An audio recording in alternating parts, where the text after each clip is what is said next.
Welcome back to another Greenbank Files.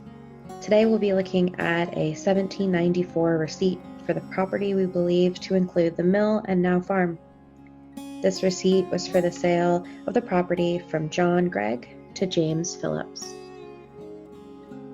Now, before we dive into the artifact, we want to get prepared by washing our hands to remove dirt, oils, and sweat.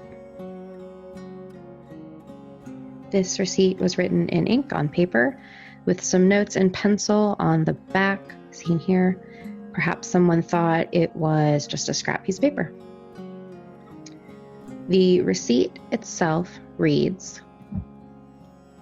"The 9th day of the 10th month, 1794, received of James Phillips the sum of 269 pounds, 3 shillings, it being all my part in full of the valuation money for the tract of land with the appurtenances, and 3/4 of the mills with the appurtenances thereunto, that my father Harmon Gregg was possessed of at the time of his decease, and taken by order of the orphans' court by William Gregg, my eldest brother, at the valuation of 1,615 pounds, that being the whole that his commissioners appointed by said court, that did value the said tract of land and mills too.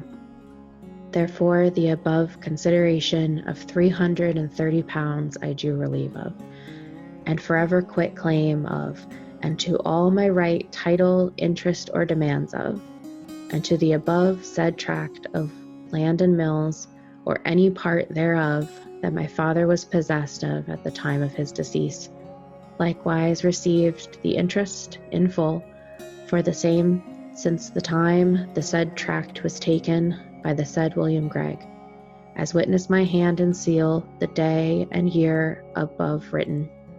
I say received for me.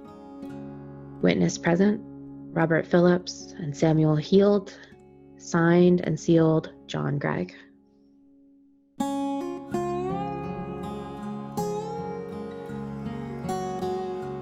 Some interesting notes on this document. We can see the cost of this purchase decreased. We see it crossed out 300 to 200, 30 pounds to 69 pounds, and a 3 shillings was added at the end.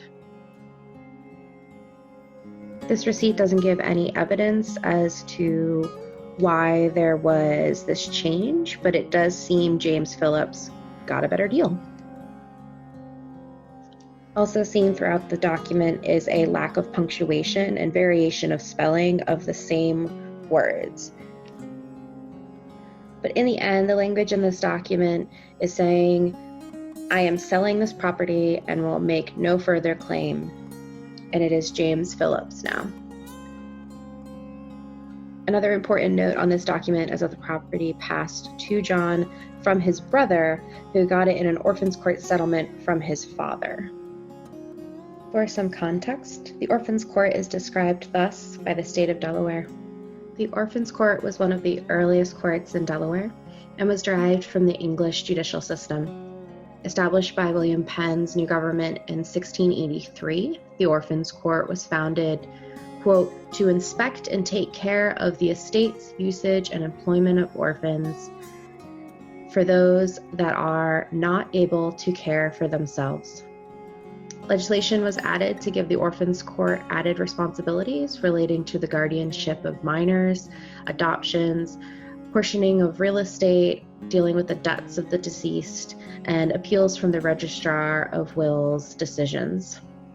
The Orphans' Court was abolished in 1970, and its responsibilities and functions were divided among other courts in the Delaware system. If you are doing research of your own, historic Orphans' Court records can be found today at the Delaware Public Archives.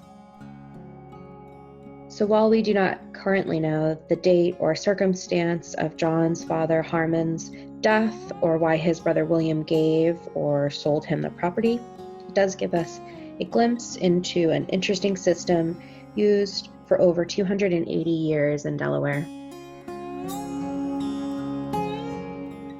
Thank you for watching. We hope you enjoyed this exciting look into some earlier history and artifacts from our collections at Greenbank Mills and Phillips Farm.